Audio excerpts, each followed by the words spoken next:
अल्हम्दुलिल्लाह नहमदुहु व नसल्ली अला रसूलिहिल करीम अम्मा बअद फ़क़द क़ाल अल्लाहु तआला फ़ी कलामिहिल करीम व बिल क़ुरआनिल मजीद बअद अऊज़ु बिल्लाहि मिनश शैतानिर रजीम बिफ़ज़्लि बिस्मिल्लाहिर रहमानिर रहीम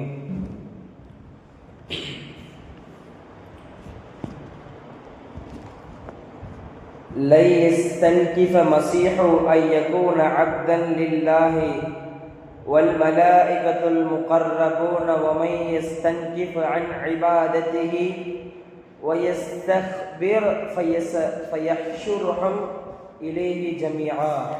ஸதகல்லாஹுல் அலியுல் அலீம். அல்ஹம்துலில்லாஹ். ஒவ்வொரு வாரமும் சூரத்து நிசாவினுடைய அந்த சூறாவில் இருக்கக்கூடிய அத்தியாயத்திற்கு கீழ் உண்டான விதிமுறையை நாம் எல்லாம் பார்த்து வருகின்றோம். அதனைத் தொடர்ந்து இந்த வாரம் நாம் பார்க்க இருக்கக்கூடிய வசனம் என்னவென்றால், அல்லாஹ் ஜல்லஷானஹு தஆலா சூரத்துன் நிசாவில் அதனுடைய 72வது வசனத்தில் இவ்வாறு ஒரு வார்த்தையை அவன் சொல்லி காட்டுகின்றான். லை யஸ்தன்கிஃபல் மஸீஹு அன் யகூன அப்தன் லில்லாஹி வல் மலாயிகத்துல் முகர்ரபூன் வ மன் யஸ்தன்கிஃப் அன் இபாதத்திஹி வ யஸ்தக்பிர் ஃபயஹ்ஷுருஹும் இலைஹி ஜமீஆ என்பதாக சொல்லி காட்டுகின்றான். நபி ஈசா அலைஹிஸ்ஸலாத்து வஸ்ஸலாம் அவர்களும் அல்லாஹ்விற்கு நெருக்கமாக இருக்கக்கூடிய ஜிப்ரீல் அலைஹிஸ்ஸலாத்து வஸ்ஸலாம், மீகாயில், இஸ்ராஃபீல், இஸ்ராயில் இப்படிப்பட்ட மலக்குமார்கள் இருக்கிறார்கள் அல்லவா, இவர்களும் அல்லாஹ்வை வணங்குவதற்கு ஒருபோதும் தயங்க மாட்டார்கள் என்று அல்லாஹ் சொல்லுகின்றான். சொல்லிட்டு அல்லாஹ் சொல்லுகின்றான், கர்வம் கொண்டு அல்லாஹ்வை வழிபடுவதற்கு தயங்குபவர்களோ அவர்கள் அனைவரும் தன்னிடம் அவன் ஒன்று திரட்ட உள்ளான் என்பதாக அல்லாஹ் சொல்லி காட்டுகின்றான். இப்ப நபி ஈசா அலைஹிஸ்ஸலாத்து வஸ்ஸலாம் இந்த ஆயத்தில் சொல்லக்கூடிய கருத்து என்னவென்றால், அந்த கிறிஸ்துவ மதத்தை சார்ந்தவர்கள் நபி ஈசா அலைஹிஸ்ஸலாத்து வஸ்ஸலாம் அவர்களை ஒரு அடியான் என்று சொல்லுவதற்கு அவர்களெல்லாம் தன்னுடைய அந்த கர்வத்தை வெளிப்படுத்துகிறார்கள். நபி ஈசா அலைஹிஸ்ஸலாத்து வஸ்ஸலாம் அல்லாஹ்வை அவர்கள் வணங்கக்கூடியவர்கள், அல்லாஹ்வினுடைய அடியார் என்று சொல்லுவதற்கு கிறிஸ்துவர்கள் எல்லாம் அதை நீங்க எப்படி அவர்களை நீங்க அல்லாஹ்வினுடைய அடியார், அல்லாஹ்வை வணங்குவதற்கு அவர்கள் ஒருபோதும் அஞ்ச மாட்டார்கள் என்று சொல்லுகிறீர்கள் என்கின்ற விஷயத்தை அவர்கள் ஏற்றுக்கொள்ள கிரகிக்க முடியவில்லை. அதனால்தான் அல்லாஹ் ஜல்லஷானஹு தஆலா இவ்வாறு வசனத்தை இறக்கி காட்டுகின்றார். இந்த ஆயத்து எதற்காக இறக்கப்பட்டது? நபி ஸல்லல்லாஹு அலைஹி வஸல்லம் அவருடைய காலத்துல மக்காவிற்கு பக்கத்துல இருக்கக்கூடிய நஜ்ரான் என்கின்ற ஒரு ஊர், என்ன ஊரு? நஜ்ரான் என்கின்ற ஒரு ஊர். அப்ப அந்த ஊர்ல ஆரம்பத்தில் இது எப்ப நடந்ததுன்னா, நபி ஸல்லல்லாஹு அலைஹி வஸல்லம் அவர்களுடைய அந்த ஆரம்ப காலகட்டத்தை கொஞ்சம் தாண்டிய பிறகு அந்த குர்ஆன், அந்த அவங்களுடைய தீனுல் இஸ்லாமி நபி ஸல்லல்லாஹு அலைஹி வஸல்லம் கொஞ்சம் அந்த எத்தி வைக்கும் போது எதிரிகளுடைய தடைகள் கொஞ்சம் நீங்கிய பிறகு நபி ஸல்லல்லாஹு அலைஹி வஸல்லம் அவர்கள் இந்த வரலாற்று நிகழ்வை சொல்லி காமிக்கிறாங்க.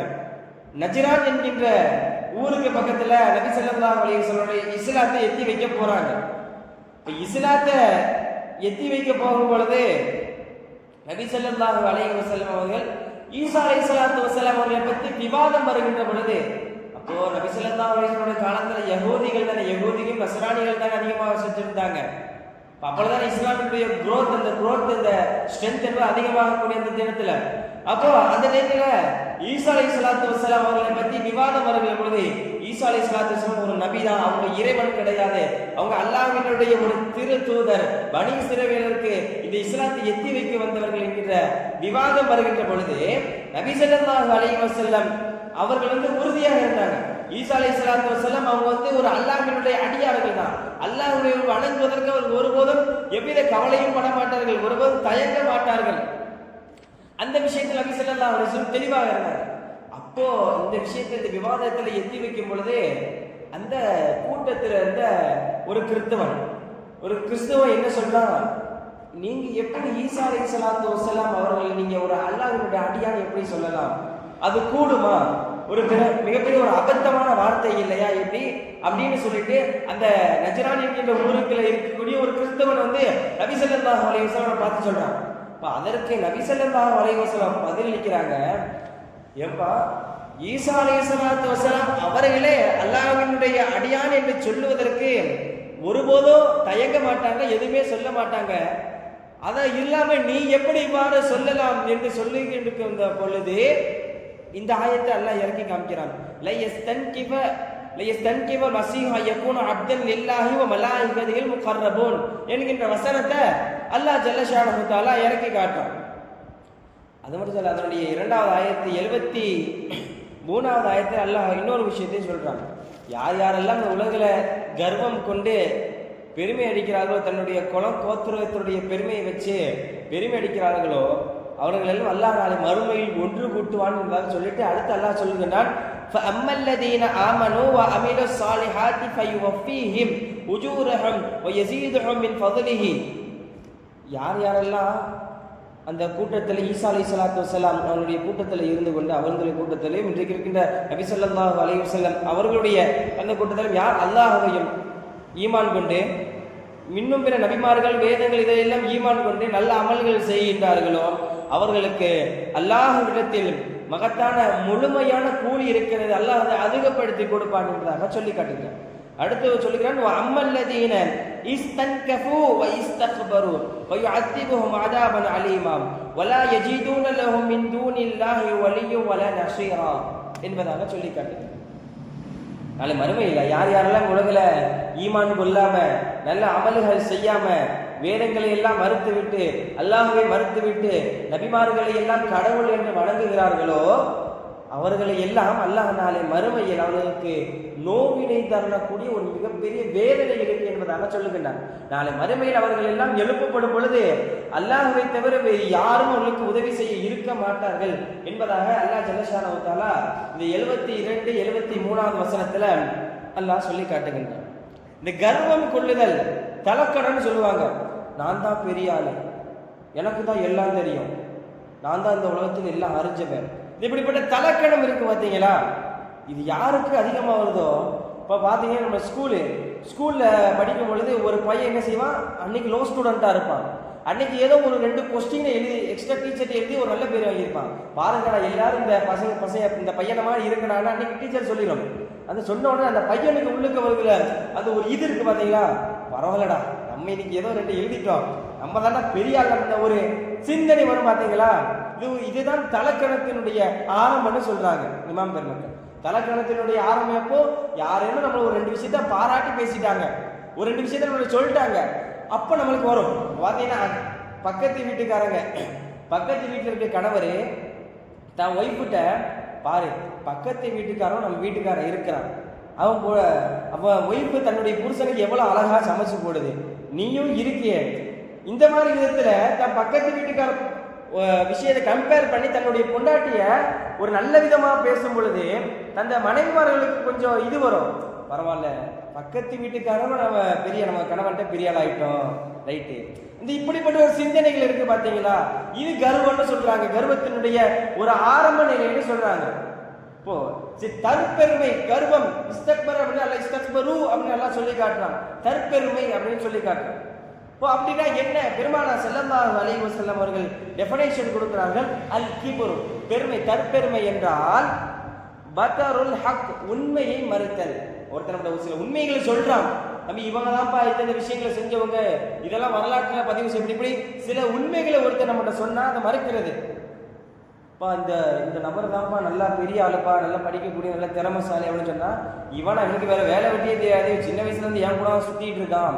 இப்படி சில உண்மைகள் சொல்லும் பொழுது அந்த உண்மைகளை மறுத்தல்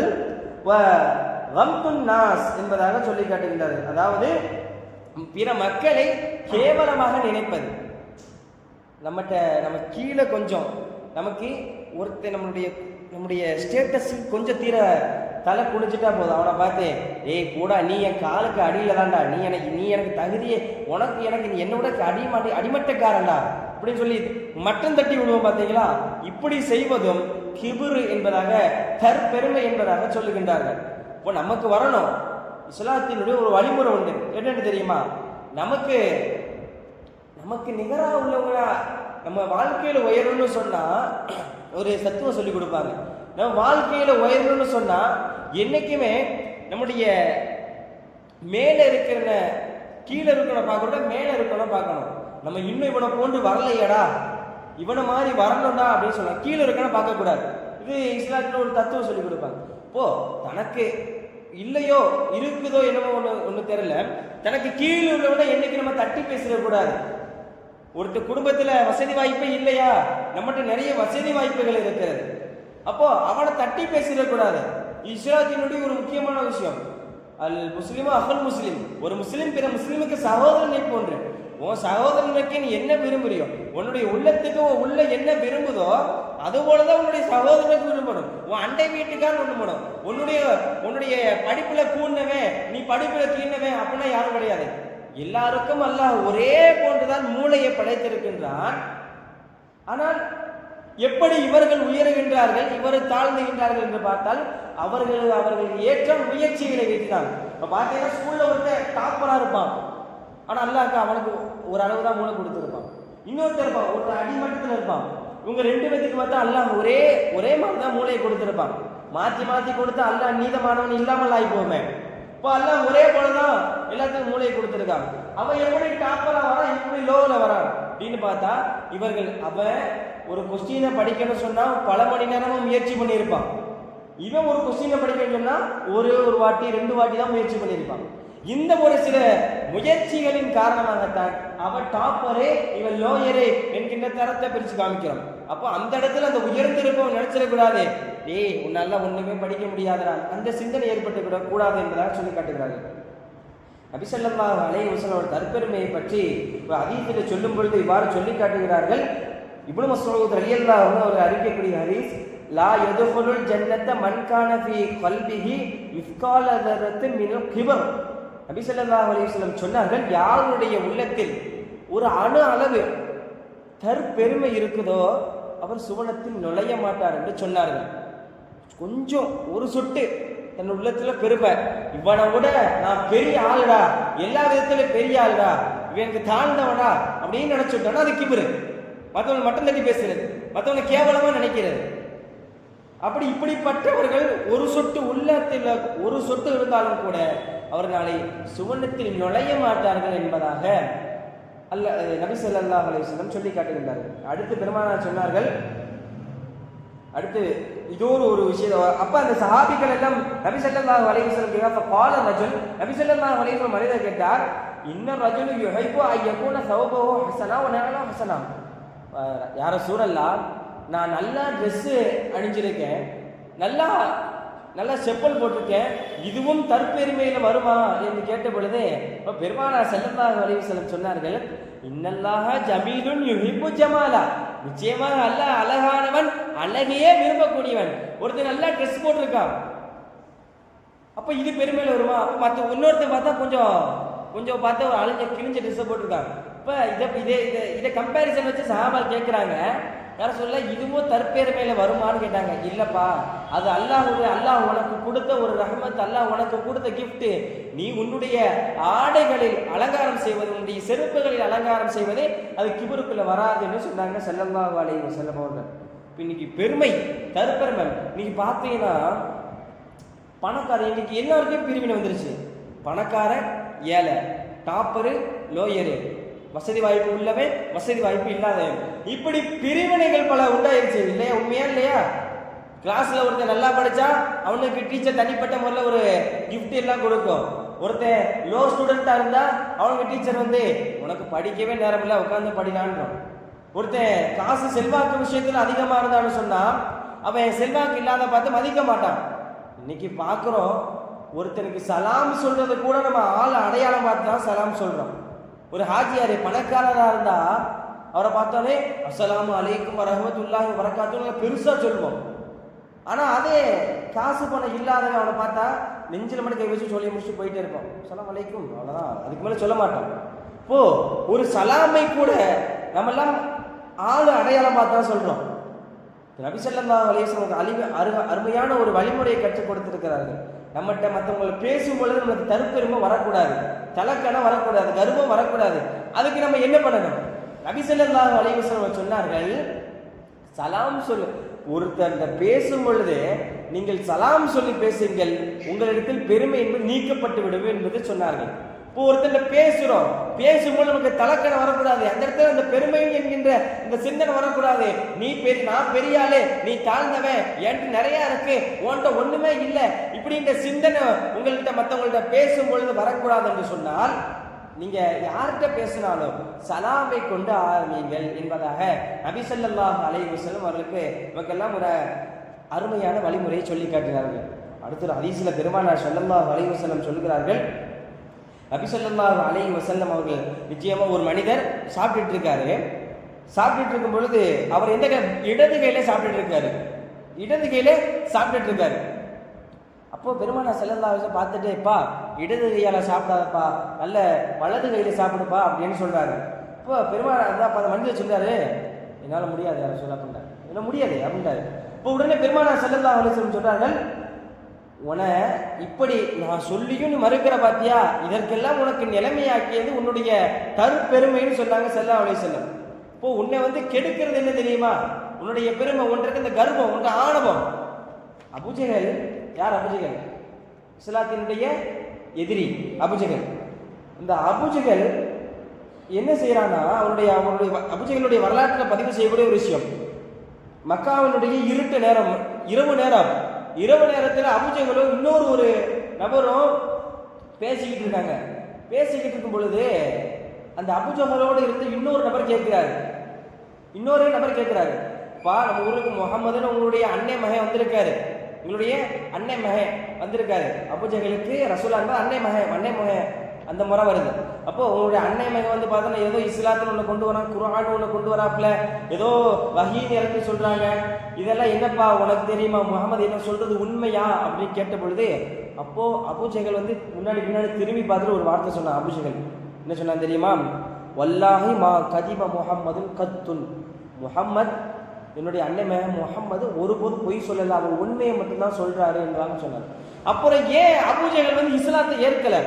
பெருமானார் ஸல்லல்லாஹு அலைஹி வஸல்லம் சொல்றது உண்மைன்னு தெரியும், அவன் சொல்ற எல்லா விஷயமும் அல்லாஹ்விடத்திலிருந்து வந்ததுன்னு தெரியும், இஸ்லாம் என்பது உண்மையான மார்க்கம் என்பது அபூஜஹலுக்கு தெரியும், இஸ்லாத்தினுடைய எதிரி அபூஜஹலுக்கு தெரியும். ஏன் ஏற்கல?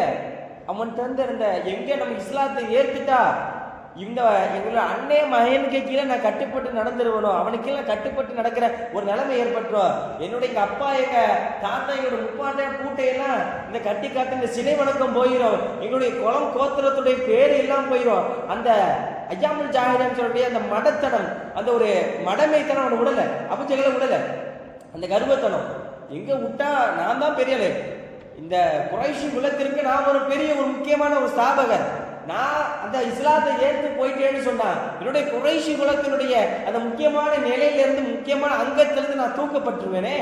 இப்படி அந்த தற்பெருமையினால் தான் அபூஜஹலும் அழிந்து போனான். வரலாறு சொல்லுகிறது.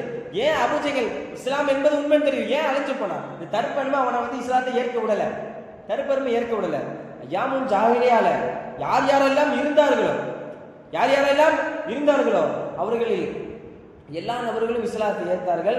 அல்ல உமையா பின் கலஃப் இப்படி சில போன்றவர்கள் குறைஷி தலைவர்கள் எல்லாம் இஸ்லாத்தை ஏற்கல. என்ன காரணம்னு வரலாற்றை அலசி பார்க்கும்போது தெரியுது, இந்த தற்பெருமை, அந்த குலப்பெருமை என்பது அவனை இஸ்லாத்தை ஏற்க விடல. உமையா பின் கலஃப் எல்லாம் பிலால் ரலியல்லாஹு அவனுடைய எஜமான் உமையா பின் கலஃப். அப்போ அவரு இஸ்லாத்தை ஏற்கவில்லை. என்ன காரணம்? குலப்பெருமை. எங்க நம்ம இஸ்லாத்தை ஏற்கணும்னு சொன்னா அந்த முகமதுனுடைய அவன் சொல்ற பேச்செல்லாம் அவன் சின்ன பையன் சொல்றாங்க, அவன் முகமதுன்றது என்னோட சின்ன பையன், அவன் பேச்ச நான் எப்படி கேட்டு நடக்கிறது? அந்த தற்பெருமைகள் உடல. வாழ்க்கையில நம்ம யாருக்காவது ஒரு நபர்கள் கட்டுப்பட்டு நடக்கணும். வாழ்க்கையில நம்ம யாருக்காவது ஒருத்தர் நம்மளுக்கு மேல யாராவது நமக்கு இருந்து நம்மளை வழி நடத்தணும். அப்படி நம்மளுக்கு வழி நடத்த யாரும் ஒரு நபர் இல்லைன்னு வச்சுங்களேன், நம்ம பின்னாடி பிற்காலத்துல என்ன ஆகும் நம்மளாலே கணிக்க முடியாது. இப்போ பெருமையினுடைய விஷயங்கள் நபி ஸல்லல்லாஹு அலைஹி வஸல்லம் அவர்கள் சொல்லி காட்டுகின்றார்கள். நீ பார்த்தவனு சொன்னா பெரும் பணக்காரங்களா பார்த்தவங்க ஆடையினுடைய இந்த ட்ரெஸ்ஸிங் கோட்டிங் சயின்ஸ் எப்படி பார்த்தீங்கன்னா அப்படி தரையை உரசிக்கிட்டே போகும், தரையை உரசிக்கிட்டே போகும். இப்போ அது என்ன அப்படின்னு பார்த்தா அதுவும் ஒரு பெருமை என்பதாக நபி ஸல்லல்லாஹு அலைஹி வஸல்லம் சொல்லி காட்டுகின்றார்கள். அபூ ஹுரைரா ரலியல்லாஹு அன்ஹு அவர்கள் அறிவித்து காட்டுகிறார்கள், தன் வேட்டியை பெருமையாக கீழாட்டி கொண்டு இழுத்து செல்பவர்களை மறுமை நாள் அல்லாஹ் பார்க்க மாட்டான் என்று சொல்லுகிறார்கள். பார்த்தீங்கன்னா வேட்டி கட்டுவாங்க, வேட்டி கட்டுவா தரையை உரசிக்கிட்டே போகும். இப்படிப்பட்ட நபர்களை அல்லாஹ் மறுமையில் பார்க்க மாட்டான் என்பதாக நபி ஸல்லல்லாஹு அலைஹி வஸல்லம் சொல்றாரு. இப்போ இன்னைக்கு நம்ம வீட்டில் இருக்க பிள்ளைங்களுக்கு, பொம்பளை பிள்ளைங்களுக்கு ட்ரெஸ் வாங்கி கொடுப்போம். எப்படி வீட்டில் அப்படியே உரசிக்கிட்டே போகும், டைல்ஸில் அப்படியே உரசிக்கிட்டே போகும், ட்ரெஸ்ஸு இல்லை கவுன் அப்படியே உரசிக்கிட்டே போகும். இது ஒரு பெருமையினுடைய, ஒரு கிபிரியத்தினுடைய அடையாளம் என்பதாக நபி ஸல்லல்லாஹு அலைஹி வஸல்லம் சொன்னார்கள். யார் யாருடைய உள்ளத்தில் எல்லாம் பெருமைகள் இருக்கிறோ அவரால் சுவனம் நுழைய மாட்டார். மற்றொரு ஹதீஸ்ல நபி ஸல்லல்லாஹு அலைஹி வஸல்லம் அவர்கள் சொல்லி காட்டுகிறார்கள். அவருடைய ரைமிங்கா சொல்றாங்க ஸல்லல்லாஹு அலைஹி வஸல்லம், நரகமும் சொர்க்கமும் சண்டை போட்டுக்கிறார், தர்க்கித்து கொண்டிருந்த பொழுது இப்போ நரகம் சொல்லிச்சா, என்னுடைய இந்த நரகத்துக்குள்ள யார் யாரெல்லாம் வருவாங்கன்னு பார்த்தா இந்த உலகத்தை அழிச்சாட்டிய செய்கின்ற நபரு, தற்பெருமையில மூழ்கி இருக்கிற நபரு, இப்படிப்பட்ட நபர்கள் எல்லாம் என்கிட்ட தான் நரகமாக என்கிட்டதான் வரணும் அப்படின்னு சொல்லிச்சு. அப்ப இந்த சொர்க்கம் என்ன சொல்லுதா, இந்த உலகில யார் யாரெல்லாம் பலவீனமாக, உடல் குபத்தில் பலவீனமாக இருக்கிறார்களோ அவர்களும் ஏழைகளும் என்கிட்ட சுவனத்துக்குள்ள என்கிட்ட தான் வருவாங்க என்பதாக சொல்லுகிறார்கள். அப்போ அந்த இடத்துல அல்லாஹ் சொல்லி காட்டினான், இந்த நீங்க 2 பேர் இருக்கிறீங்க, உங்களுக்கு மத்தியில ஒரு நபராக நான் இருக்கின்றேன், சொர்க்கத்தில் வருபவர்களும் அல்லாஹ்வுடைய என்னுடைய ரஹமத்து கிடைக்கும் என்பதாக நபி ஸல்லல்லாஹு அலைஹி வஸல்லம் ஹதீஸின் வாயிலாக நாம் எல்லாம் பார்த்து கொண்டிருக்கின்றோம். அப்போ உலகத்தில் பெருமை எடுத்து வாழ்பவன், பெருமையால் தலைக்கணம் பிடித்து திருந்தவன் என்பவன் அவளை சுகுணத்திலும் நுழைய மாட்டான் என்பதாக சொல்லி காட்டுகிறார். சுகுணத்தில் நுழைய மாட்டான் அர்த்தம் எழுதுறாங்க, கிதாபுகள் அடுத்து எழுதுறாங்க. ஒரு அஹ்ல சுன்னத் வல் ஜமாஅத்தினுடைய ஒரு கொள்கை பிடிப்பு என்னவென்று கேட்டால், ஒரு முஸ்லிம் ஏதேனும் ஒரு தவறு செஞ்சுட்டா, நரகம் வாஜிபாகின்ற அளவிற்கு ஏதேனும் ஒரு தவறு செஞ்சுட்டான்னு வச்சுங்களேன், நாளை மறுமையில போயிட்டு அல்லாஹ் என்ன செய்வானா, நரகத்துல போட்டுருவான். ஒரு முஸ்லீமா அல்ல நரகத்துல போட்டுருவான். நரகத்துல போட்டு என்ன ஆகுனா, அவன் செய்த ஒரு பாவத்திற்கு அவன் செய்த பாவத்திற்கு அளவிற்கு தண்டனை அனுபவம் நரகத்தில் அனுபவிப்பான். பிறகு அந்த தண்டனை எல்லாம் முடிஞ்ச உடனே அவன் சுவனம் வந்து விடுவான். இதுதான் அஹ்லு சுன்னத் வல் ஜமாஅத்தினுடைய ஒரு கொள்கை பிடிப்பு. இஸ்லாமியன் என்பவன் நிரந்தரமான நரகத்தில் இருக்க மாட்டான்.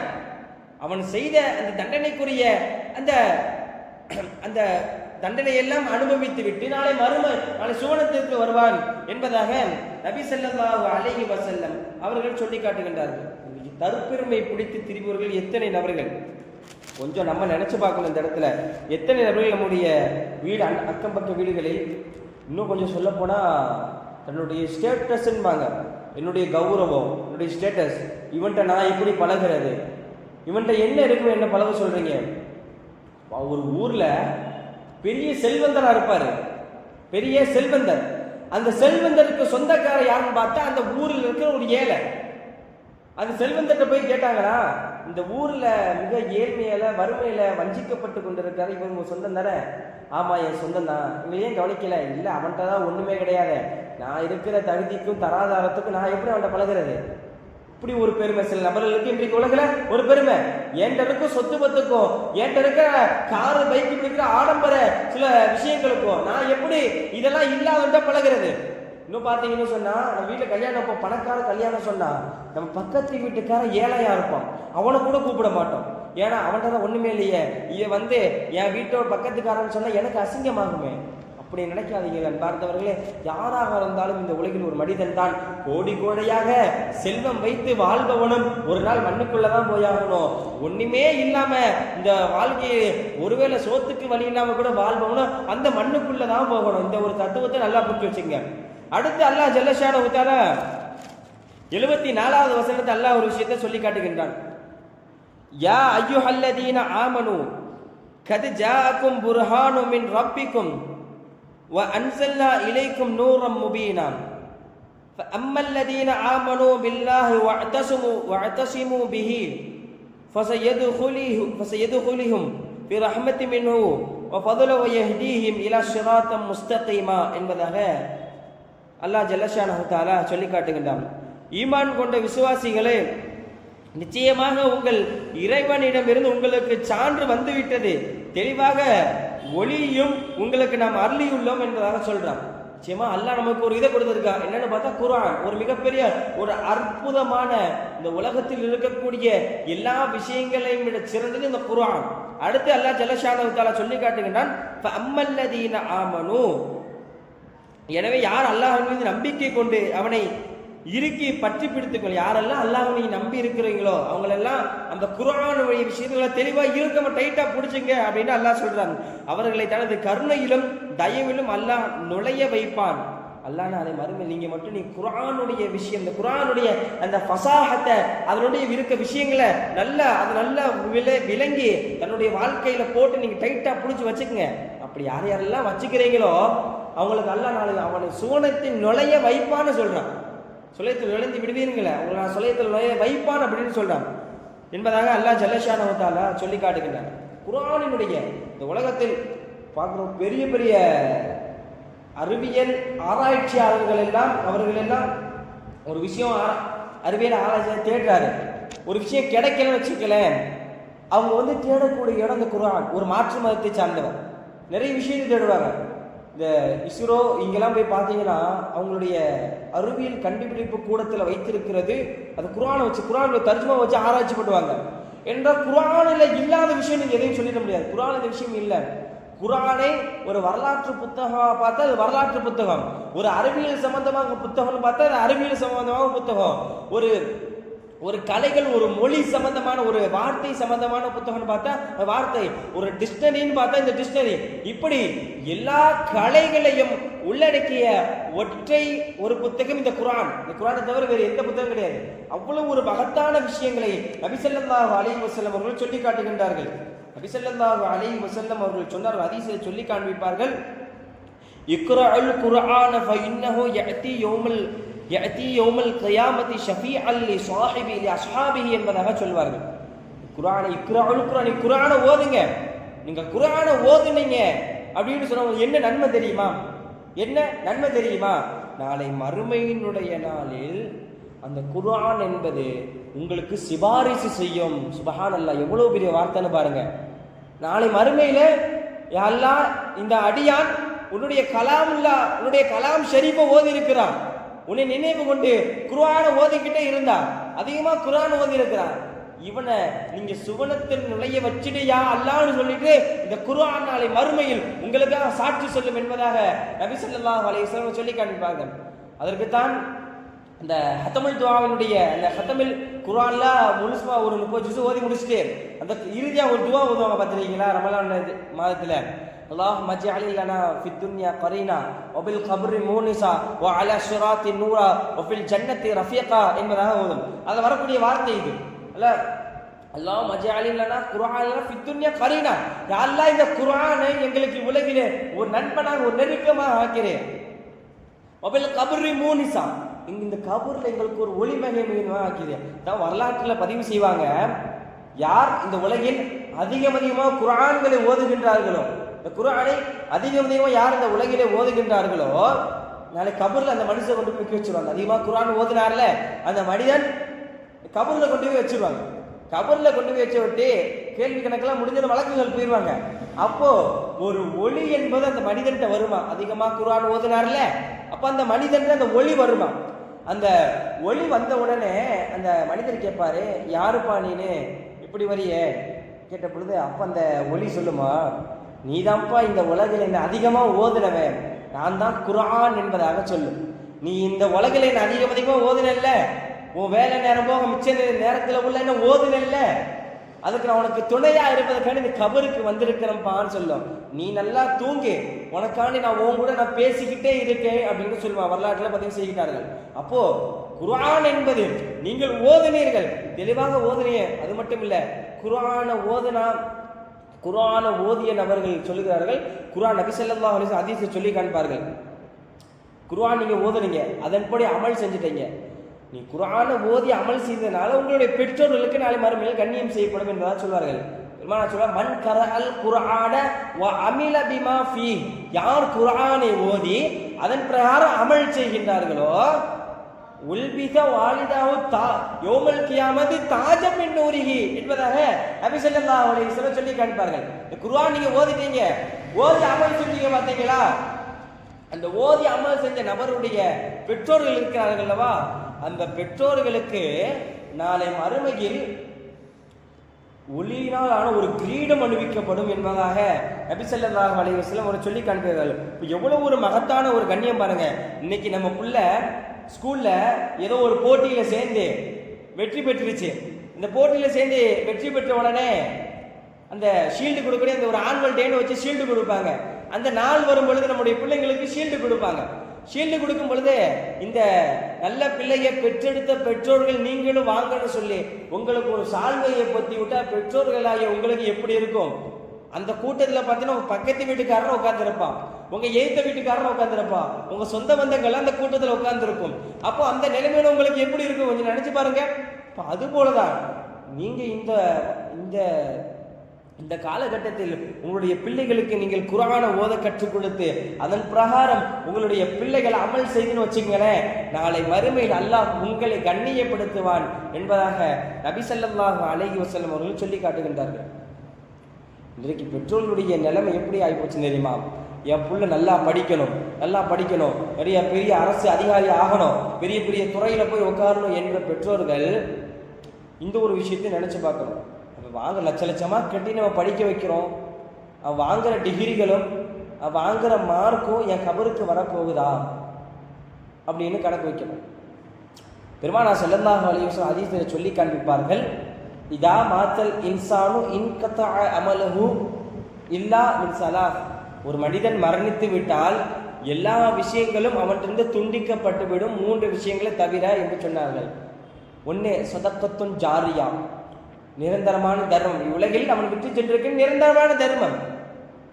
இரண்டாவது சொன்னார்கள் இல்மு யுன்தஃபஉ பிஹி, அவனை கொண்டு பயன் பெறுகின்ற கல்வி என்பதாக சொன்னார்கள்.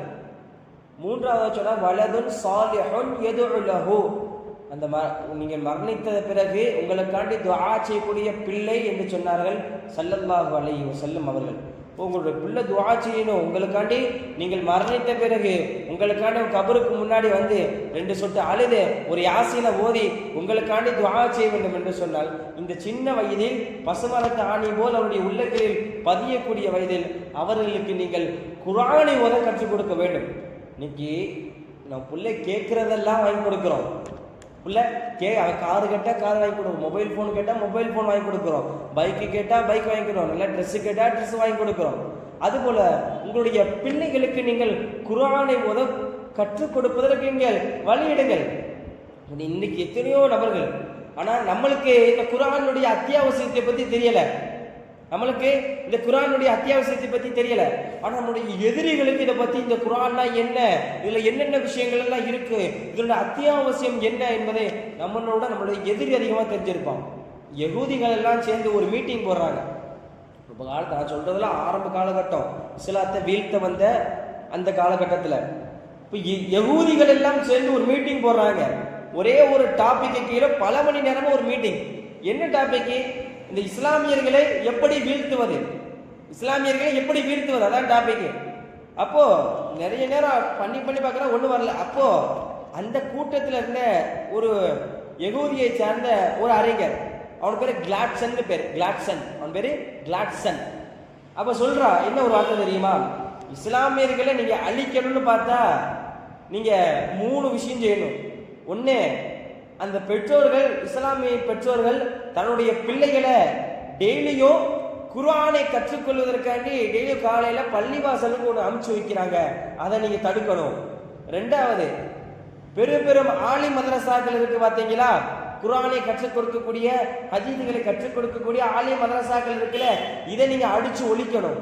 3வதா சொன்னாங்க, ஒவ்வொரு ஜும்ஆவினுடைய நாளிலும் இந்த முஸ்லிம்கள் எல்லோரும் ஒன்று கூடுறாங்க, இந்த 3 விஷயத்தை நீங்க அடிச்சு ஒழிக்கணும். இந்த 3 விஷயத்தை நீங்க ஒழிக்காத வரைக்கும் இஸ்லாம உங்களால் ஒன்றும் பண்ண முடியாதுன்னு சொன்னா யாரு? ஒரு யகூதி சொல்றான். ஒரு யகூதிக்கு தெரியுது இந்த இஸ்லாத்தினுடைய ஆணிவேர் இந்த குர்ஆன்னு தெரியுது, ஒரு நஸ்ரானிக்கு தெரியுது இந்த இஸ்லாத்தினுடைய ஒரு மெயின் பாயிண்ட் இந்த குர்ஆன். இந்த குர்ஆனை வச்சுட்டு இந்த இஸ்லாமியர்கள் எல்லாம் நல்ல வழிக்கு போயிட்டு இருக்காங்க, நல்ல குரோத், ஒரு நல்ல வளர்ச்சி அடைகிறாங்கன்னு தெரியுது. இவ்வளவு தெரிகிற ஒரு மாற்று மதத்தோடு தெரியுது, பல விஷயங்களுக்கு தெரியுது. டெய்லியும் ஒரு தொழுகையில குர்ஆனை ஓதுற நாம், டெய்லியும் குர்ஆனை ஓதுற நமக்கு தெரியல இந்த குர்ஆனுடைய அத்தியாவசியம் என்னன்னு. பெற்றோர்களாக நீங்கள் உங்களுடைய பிள்ளைகளை விஷயத்தில் நீங்கள் குர்ஆனை முன்னெடுக்க வேண்டும். நபி ஸல்லல்லாஹு அலைஹி வஸல்லம் ஹதீஸை சொல்லி காண்பிப்பார்கள், குல்லுக்கும் ராயின் குல்லுக்கும் மஸ்ஊலன் அன் ரஹியத்திஹி. நீங்கள் ஒவ்வொருவரும் உங்களுடைய பிள்ளைகள் விஷயத்தில் கண்காணிப்பாளர்கள். பிள்ளை என்ன செய்யறான், என்னென்ன கற்றுக்கிறா என்கின்ற விஷயங்களை பற்றி நாளை மறுமையில் நீங்கள் எல்லாம் கண்காணிக்கப்படுவீர்கள் என்பதாக நபி ஸல்லல்லாஹு அலைஹி வஸல்லம் சொல்லி காண்பித்தார்கள். இன்னைக்கு உங்களுடைய பிள்ளைகளுக்கு நீங்கள் குர்ஆனை கற்றுக் கொடுக்கல, உங்களுடைய பிள்ளைகளுக்கு நீங்கள் குர்ஆனை கற்றுக் கொடுப்பதை போன்ற ஒரு விஷயங்களை அவர்களுக்கு நீங்க ஏற்படுத்தி கொடுக்கல வச்சுங்களேன், நாளைக்கு உங்களுடைய பிள்ளைகளை நாளை மறுமையில் உங்களுக்காக சாட்சி சொல்வான். இவர்கள் தான் எங்க பெற்றோர்கள், இவர்கள் தான் எங்களுக்கு குர்ஆனை கற்றுக் கொடுக்கலன்னு சாட்சி சொல்வான். அல்லாஹ் குர்ஆன்ல சொல்றானா இல்லையா அதை பத்தி? ரப்பனா அத்தஅனா சாதத்தனா வ குபராஅனா ஃபஅதல்லூனா சபீலா என்பதாக சொல்றாங்க. இது என்ன விஷயம்? நாளை மறுமை நாளில் அல்லாஹ் அந்த நரகவாசிகளுடைய கணக்கு வழக்கையெல்லாம் முடிச்சுட்டு இருக்கும் பொழுது அப்ப அந்த நரகவாசிகள் எல்லாம் சொல்வார்களாம், ரப்பனா எங்களினுடைய இறைவா, அத்தாஅனா நாங்கள் வழிபட்டோம், யாருக்கு தெரியுமா? சாதத்தனா எங்களுக்கு நல்லது கெட்டது சொல்லிக் கொடுக்கக்கூடிய எங்களுடைய தலைவர்களுக்கு, அதாவது பெற்றோர்களுக்கு. இந்த வயசுல தன்னுடைய நல்லது கெட்டது சொல்லிக் கொடுக்கணும்னா பெற்றோர்கள் தான் நல்லது கெட்டது சொல்லிக் கொடுப்பாங்க, அவங்களுக்கு நாங்கள் வழிபட்டோம். குபுரானா எங்களுடைய வயது மூத்தவர்களுக்கும் அவங்க சொல்ற பேச்சையெல்லாம் நாங்கள் கேட்டு வழிபட்டு இருந்தோம். ஃபஅதல்லூனா சபீலா அவர்கள் எல்லாம் எங்களை வழிகெடுத்து விட்டார்கள். எங்க அம்மா சொன்னாங்க இது. அப்ப அந்த நரகவாசி எல்லாம் சொல்லுவாங்க, அவர்கள் எல்லாம் எங்க வழி கெடுத்து விட்டாங்க, எங்க ஸ்கூல் பாடத்தை படின்னு சொன்னாங்க, 10th நிறைய மார்க் வாங்கணும், நல்லா படின்னு சொன்னாங்க, 12th நல்லா ஹை ஸ்கோர் பண்ணணும், ஸ்டேட் ஃபர்ஸ்ட் வரணும், நல்லா படின்னு சொன்னாங்க. ஆனா எனக்கு அன்னைக்கு ஒரு எண்ணம் இருந்துச்சியா, அல்ல நான் குர்ஆனை கற்றுக்குன்னு நினைச்சேன், தொழுக போகணும்னு நினைச்சேன். என் பெற்றோர்கள் டேய் அங்கெல்லாம் போகக்கூடாது, நீ ஸ்கூல் பாடத்துல நல்ல முயற்சி பண்றான்னு சொல்லி எங்களை வழி கெடுத்துட்டாங்கன்னு சொல்லும். யாரு? உங்களுடைய புள்ள. நீங்க 10 மாதம் சம்மந்தம் வைத்தீங்க, அந்த புள்ள நாளை மறுமையில் உங்களுக்கு எதாக சாட்சி நிற்கும். அது மட்டும் சொல்லல, அடுத்து அல்லாஹ் அதனுடைய தொடர்ச்சியில் அடுத்த அல்லாஹ் சொல்லி காட்டுகின்றான், ரப்பனா ஆத்திஹிம் லிஅஃபைனி மினல் அதாப். எந்த புள்ளைக்காண்டி நீங்க எந்த புள்ள நிம்மதியாக தூங்கன்னு சொல்லிட்டு நீங்க காலையில தட்டி கொடுத்தீங்களோ, எந்த புள்ள இந்த சமூகத்துல ஒரு பெரிய உச்ச நிலையை அடையன்னு சொல்லிட்டு லட்ச லட்சமா கட்டி படிக்க வச்சீங்களோ, அந்த புள்ள நாளை மறுமையில் சொல்லக்கூடிய வார்த்தை என்ன தெரியுமா? யா அல்லாஹ், எனக்கு கொடுக்கின்ற இவர்கள் தான் எனக்கு இந்த வயசுல குர்ஆனை கற்றுக் கொடுக்கல, எனக்கு கொடுக்கின்ற தண்டனையை விட 2 மடங்கு என்னுடைய பெற்றோர்களுக்கு கொடுத்துருன்னு நீங்க 10 மாதம் சுமந்து பெற்ற புள்ள நாளைக்கு உங்களுக்கு எதிராக மறுமையில சாட்சி நிற்கும். அப்படிப்பட்ட நிலையை விட்டு அல்லாஹ் நம்ம பெற்றோர்களை காப்பாற்றுவானாக. பார்க்கிறோம் எவ்வளவு ஒரு அவல நிலை. பிள்ளைகளுக்கு நம்ம நிறைய படிக்க, தம்பி படுறா, எம்ஏ படி, பிஏ படி, எம்பில் படி, நீ பெரிய ஆளா வரண்டான்னு சொல்ற பெற்றோர்கள், டே நீ ஒரு ஹஸரத்தா வரண்டா, நீ ஒரு ஹாஃபிதா வரண்டா, நீ ஹாஃபிதா வந்து இந்த நீ போய் முஸல்லா நீ தொழுக வைக்கண்டா, உன் பின்னாடி நான் தராவிஹ் தொழுகண்டா, எனக்காண்டு நீ ஜனாசா தொழுக வைக்கண்டா, இப்படின்ற சிந்தனை உடைய பெற்றோர்கள் இன்றைக்கு சமூகத்துல கம்மி. இமாம்கள் எல்லாம் வரலாற்றில் ஒரு விஷயத்தை தெளிவான முறையில் பதிவிடுவார்கள். ஒரு பிள்ளை தன்னுடைய பெற்றோர்களுக்கு அவனுடைய இறுதி நேயத்தில் செய்ய வேண்டிய ஒரு மிகப்பெரிய ஒரு நல்ல காரியம், ஒரு கடமை என்னவென்று தெரியுமா? தன்னுடைய பெற்றோர்களுக்கு ஜனாசா தொழுகை வைப்பது என்பதாக சொன்னார்கள். உங்களுடைய பிள்ளை உங்களுக்கு ஜனாசாக தொழுகை வைக்க வேண்டும் என்று சொன்னால் இந்த வயதில் அவனுடைய ஆலிமினுடைய கல்வியை கற்றுக் கொடுக்கணும்.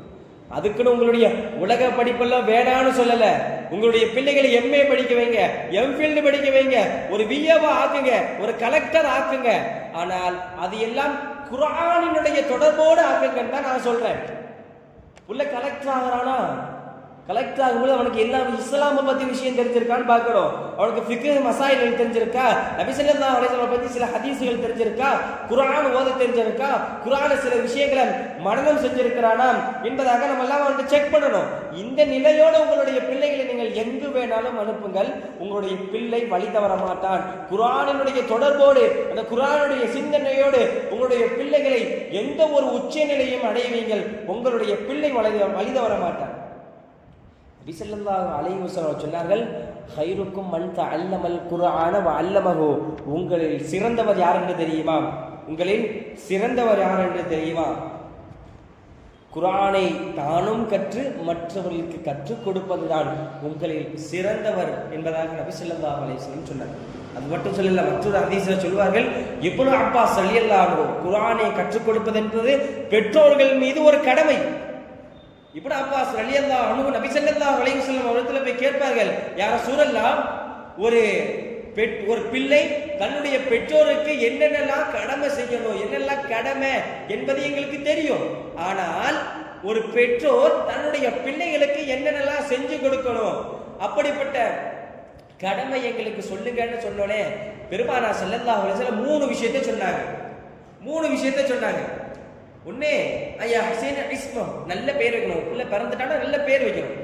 அடுத்து சொன்னாங்க குர்ஆனை கற்றுக் கொடுக்கணும், குர்ஆனை கற்றுக் கொடுக்கணும்னு சொன்னாங்க. இப்போ உங்களுடைய பிள்ளைகளுக்கு குர்ஆனை கற்றுக் கொடுப்பது என்பது உங்க பெற்றோர்கள் செய்ய வேண்டிய ஒரு அத்தியாவசியமான கடமை. ஒரு பழமொழி கூட ஒரு அருமையா சொல்லுவாங்க, 5இல் வளையாதது 50இல் வளையாது. இன்னைக்கு உங்களுடைய பிள்ளைகளுக்கு நீங்க குர்ஆனை கற்றுக் கொடுக்கல, உங்களுடைய பிள்ளைகளுக்கு அல்லாஹ் ரசூலை யார் நீங்க சொல்லி தரல, நாளை 50 வயது ஆன வட்டி அவங்க திட்டுவான். எங்க அத்தா அம்மா அன்னைக்கே என்ன 2 அடி அடிச்சு, டேய் போய் குர்ஆனை ஓதுற மாதிரி மக்தப் மதரசாக்கு போய் குர்ஆனை ஓதிட்டு வாடான்னு அமுச்சு வச்சிருந்தா, இந்த உலக படிப்பை ஏதோ கொஞ்சம் அப்பக்கிமா படிச்சுக்கிறா, நீ கொஞ்ச நேரம் நீ குர்ஆனை ஓதிட்டு வாடான்னு அன்னைக்கு எங்க அத்தா அம்மா நீ சொல்லியிருந்தா, இன்னைக்கு நான் இவ்வளவு எங்க அத்தா அம்மா நான் திட்டி இருக்க மாட்டேன்னு அன்னைக்கு உங்க பிள்ளை நினைச்சு பார்ப்பான். இந்த சிந்தனையோடு இந்த சபையில் அமர்ந்திருக்கின்ற நபர்கள் எத்தனை நபர்கள்? ஆக அன்பார்ந்தவர்களை குர்ஆனை கொஞ்சம் கொஞ்சம் திக்கியாவது ஓத முயற்சி பண்ணுங்க. குர்ஆனை ஓதுவதற்கு இன்றையிலிருந்து நீங்கள் முயற்சி பண்ணுங்க. நபி ஸல்லல்லாஹு அலைஹி வஸல்லம் அவர்கள் சொல்லி காட்டுவார்கள், குர்ஆனை சரளமாக ஓத தெரிந்தவர்களை விட திக்கி ஓதுபவர்களுக்கு 2 நன்மைன்னு சொன்னாங்க. எப்படி தெரியுமா? அவன் அந்த குர்ஆனை ஓதுறதுக்கு முயற்சி எடுக்கிறான் பாத்தீங்களா, அதுக்கு ஒரு நன்மை. அந்த குர்ஆன் திக்கி ஓடும்போது கொஞ்சம் மன கஷ்டம் வரும் பாத்தீங்களா, சகிச்சுக்கிட்டு ஓதுறான் பாத்தீங்களா, இதுக்கு ஒரு நன்மை. அது மொத்தம் 2 நன்மை அப்படின்னு சொன்னாங்க ஸல்லல்லாஹு அலைஹி வஸல்லம். ஆக அன்பிற்கு நீ அல்லாஹ் நல்லடியார்களே, இன்னைக்கு உங்களுடைய பிள்ளைகளுக்கு நீங்க உலக கல்வியும் கற்றுக் கொடுங்கள். உலக கல்வியோடு சேர்ந்து இந்த குர்ஆனுடைய கல்வியும் உங்களுடைய பிள்ளைகளுக்கு கற்றுக் கொடுங்கள் என்கின்ற சிறிய கோரிக்கையோடு இன்றைய தஃசீலுடைய நிகழ்வு முடிவு பெறுகிறது. ஆக இன்னையிலிருந்து ஓத தெரியாதவர்கள் கொஞ்சமாவது முயற்சி எடுக்கலாமா? இன்ஷா அல்லாஹ். ஓத தெரியல கொஞ்சமாவது ஏதோ ஓத தெரிஞ்சவங்க மட்டும் உங்க அத்தா அம்மாட்ட, உங்க வீட்டுல இருக்க அண்ணன் தங்கச்சிட்ட ஏதோ கொஞ்சமாவது எனக்கு இதை சொல்லிக் கொடு, அலிப்பா அத்தா கொஞ்சம் சொல்லிக் கொடு. இன்னையிலிருந்து நாம் எல்லாம் ஓத ஆரம்பித்தோம் என்று சொன்னால் பின்னாடி ஒரு பெரிய நபர்களாக வரலாம்.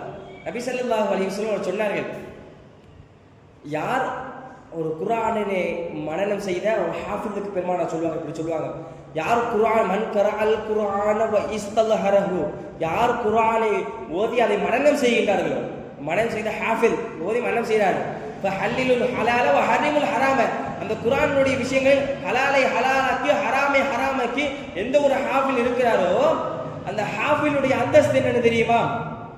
நாளை மறுமையில் முஸ்லிம்களில் நரகம் வாஜிபான 10 நபர்களை அந்த ஹாஃபில் குர்ஆன் மனனம் செஞ்சார்ல, அந்த ஹாஃபிலுடைய தயவல் 10 நபர்களை சுவனம் இழுத்து செல்ல முடியும். இந்த ஹாஃபில் எவ்வளவு பெரிய அந்தஸ்து, எவ்வளவு பெரிய அந்தஸ்து. இன்னைக்கு உலகில் நம்ம என்ன நினைக்கிறோம், இந்த பாலாவ உலகில் நம்ம சிந்தனை என்னங்க, பாலா போன உலகில் ஏதோ ஒரு 2 அமலை செஞ்சு நாளை மறுமையில் அல்லாஹ் இடத்துல போயிட்டு, யாரெல்லாம் உனக்காண்டி ஏதோ 2 அமல் செஞ்ச யாரெல்லாம் என்ன நீ சுவனத்துல போட்டு உன்னுடைய மேலான கர்மை தான் சுவனத்தை போட்டு நம்ம எல்லாம் கேட்போம். அது என்ன துவால தானே கேட்போம், யாராவது ஜன்னத்துல் ஃபிர்தௌஸை கொடுத்துறியால தானே கேட்போம்.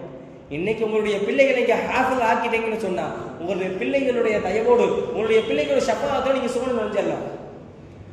அது மட்டும் சொல்லல, நீங்க உங்களுடைய பிள்ளைகளுக்கு நீங்க குர்ஆனை கற்றுக் கொடுத்துட்டேன்னு வச்சுங்களேன், பெற்றோர்களுக்கு இந்த விஷயம், நீங்க உங்க பிள்ளைகளுக்கு நீங்கள் குர்ஆனை கற்றுக் கொடுத்துட்டேன்னு வச்சுங்களேன், நபி ஸல்லல்லாஹு அலைஹி வஸல்லம் சொன்னார்கள், மன் அல்லம இப்னஹுல் குர்ஆன நதுரன், எந்த ஒரு பெற்றோர் தன்னுடைய பிள்ளைகளுக்கு குர்ஆனை பார்த்து ஓத கற்றுக் கொடுக்கின்றார்களோ, குஃபிர லஹு மா தகத்தம மின் தம்பிஹி வ மா தஅக்கர், அந்த கற்றுக் கொடுத்தாங்க பெற்றோர், அவருடைய முன் செய்த பாவங்களும் இனி பின் செய்ய இருக்கின்ற பாவங்களும் மன்னிக்கப்படுதுன்னு சொல்றாங்க ஸல்லல்லாஹு அலைஹி வஸல்லம் அவர்கள். ஆக இன்ஷா அல்லாஹ் இனி வரக்கூடிய காலங்கள் நம்மளுக்கு ஓத தெரியலன்னா பரவாயில்ல, கொஞ்சம் கொஞ்சமா கேட்டாவது ஓதணும். இன்ஷா அல்லாஹ் ஓதலாமா? இன்ஷா அல்லாஹ். அல்லாஹ் நம்ம எதையெல்லாம் கேட்டோமோ அதன் மூலம் அமல் செய்யக்கூடிய நல்ல நசீபை அல்லாஹ் நமக்கெல்லாம் தருவானாக. வாழும் காலமெல்லாம் ஈமானோடு இருந்து ஈமானோடு மரணிக்கக்கூடிய நல்ல நசீபை அல்லாஹ் நமக்கெல்லாம் வழங்குவானாக. நாமெல்லாம் மரணித்த பிறகும் நம்மளுக்கெல்லாம் துஆ செய்யக்கூடிய சந்ததியினர்களை அல்லாஹ் நமக்கெல்லாம் தருவானாக என்கின்ற நல்ல துஆக்களோடு உங்களுடைய துஆக்களையும் ஆதரவு வைத்தவனாக இந்த தஃசீருடைய நிகழ்வு நிறைவு பெறுகிறது. ஸலாமு அலைக்கும் வ ரஹ்மத்துல்லாஹி வ பரகாத்துஹு.